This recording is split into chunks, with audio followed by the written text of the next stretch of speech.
बिस्मिल्लाहिर्रहमानिर्रहीम, अस्सलाम वालेकुम। अमेरिका के हालात डे बाय डे ख़राब हो रहे हैं और मामला ख़ास तौर पर ट्रंप के लिए भी ख़राब हो रहे हैं।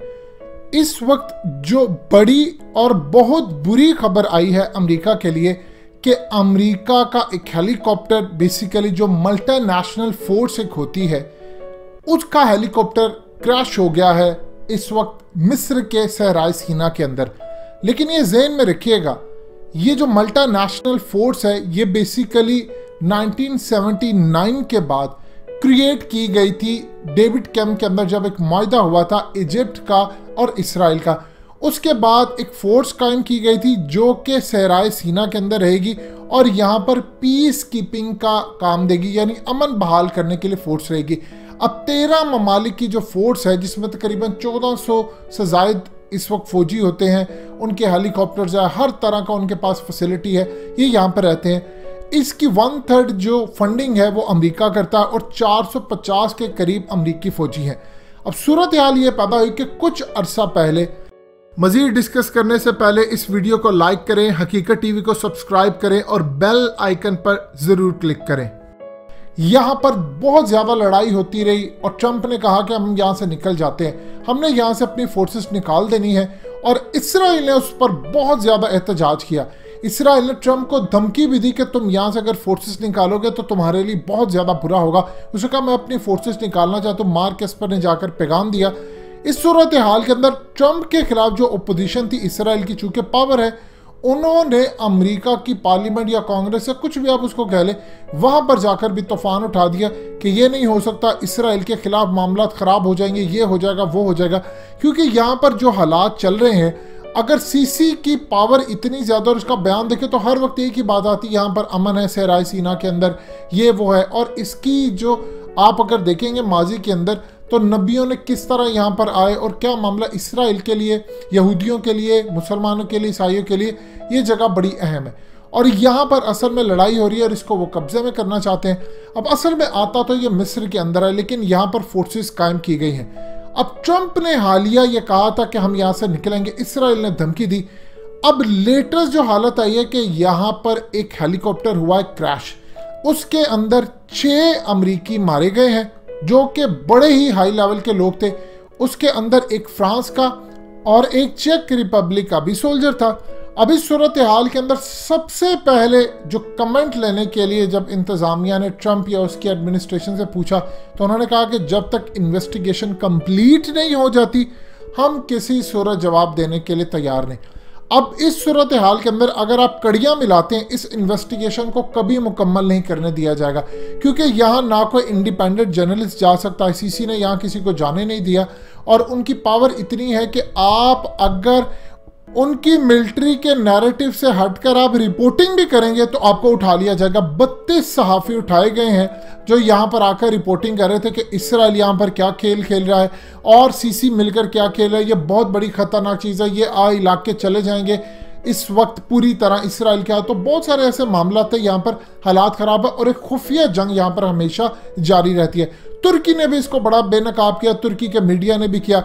अमेरिका ने कहा था कि इनफ इज इनफ। अब ट्रंप के आने के बाद मामला तो आप जानते हैं, उसने अफगानिस्तान के अंदर कहा इनफ इज इनफ। उसने जहां जहां फौजें थी, उनका बजट था, लड़ाइयां जारी थी, उसने कहा इनफ इज इनफ, मैं यहां से निकलता हूं। आप जानते हैं WHO, इवन के वर्ल्ड हेल्थ ऑर्गेनाइजेशन, ट्रंप ने इसकी फंडिंग भी खत्म कर दी। उसने कहा ये तो सारे एस्टैब्लिशमेंट डीप स्टेट के लोग हैं, ये उनके साथ मिलकर काम करते हैं, ये जानबूझकर पूरी दुनिया के अंदर तमाशा, कोरोना और सब आप जानते हैं, वो पीछे हट गया। लेकिन चाइना ने इसको झप्पी डाली।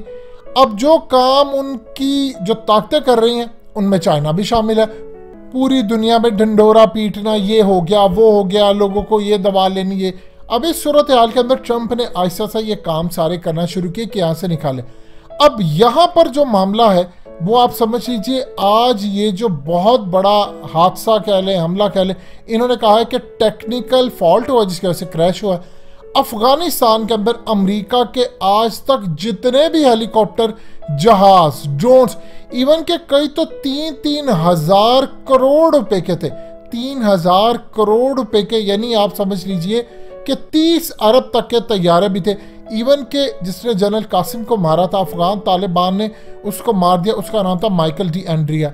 अब इस सूरत हाल के अंदर 7-6 CIA के लोग मारे गए। इतने अहम तरीन लोग थे कि ईरान, चूंकि उसकी कैपेसिटी नहीं थी, ईरान ने बदला लेने के लिए अफगान तालिबान से रिक्वेस्ट की कि ये हमारा बंदा है, आपने इसको हर सूरत अंजाम को पहुंचाना है। रूस की उसमें इंटेलिजेंस मालूमात थी, ईरान तक पहुंची, ईरान ने अफगान तालिबान को दी और उन्होंने उसको मार दिया। और आप देख लीजिए अमेरिका क्या कहता है, ये क्रैश हो गया, क्रैश हो गया, ये हमेशा से कहते रहे। अब सूरत हाल ये है कि बहुत ज़्यादा यहाँ पर चांसेस है कि इसको इसराइल ने मार गिराया और अमेरिका को सबक सिखाया है कि तुम इस सूरत हाल के अंदर ज़रा सा भी वो काम करने की कोशिश करोगे तो जो हाल हमने पहले किया, यानी इवन कि आप देख ले ऐन मौके के ऊपर एक चीज़ सिर्फ उसने पूरी नहीं की ट्रंप ने कि ईरान पर हमला करना था और उसको इक़्तिदार से बाहर निकाल दिया। और अमेरिका की आप हालत जानते हैं कि इस वक्त क्या है कि जो बाइडन को वो लेकर आगे हैं और जो बाइडन के आने के बाद जो काम ट्रंप पूरा नहीं कर सका वो ये कर रहा है।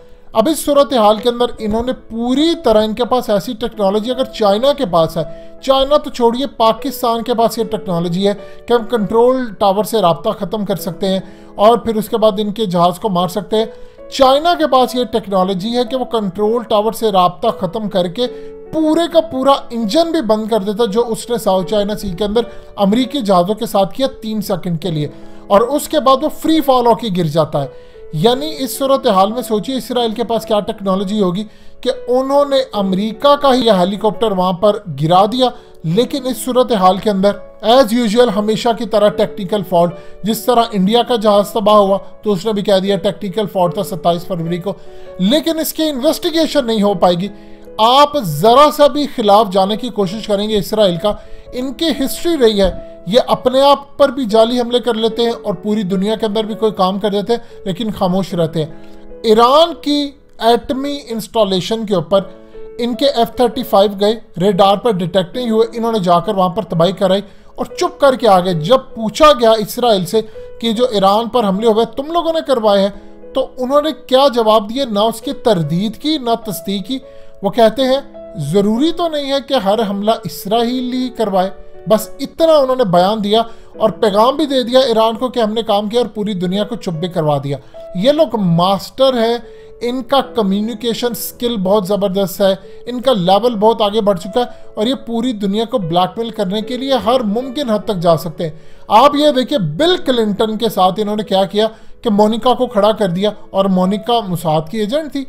क्या हाल किया उन्होंने अमेरिका के सदर का, सिर्फ इसलिए क्योंकि व्हाइट हाउस के अंदर एक इसराइल का नेटवर्क पकड़ा गया था जिसको बेनकाब करने जा रही थी FBI।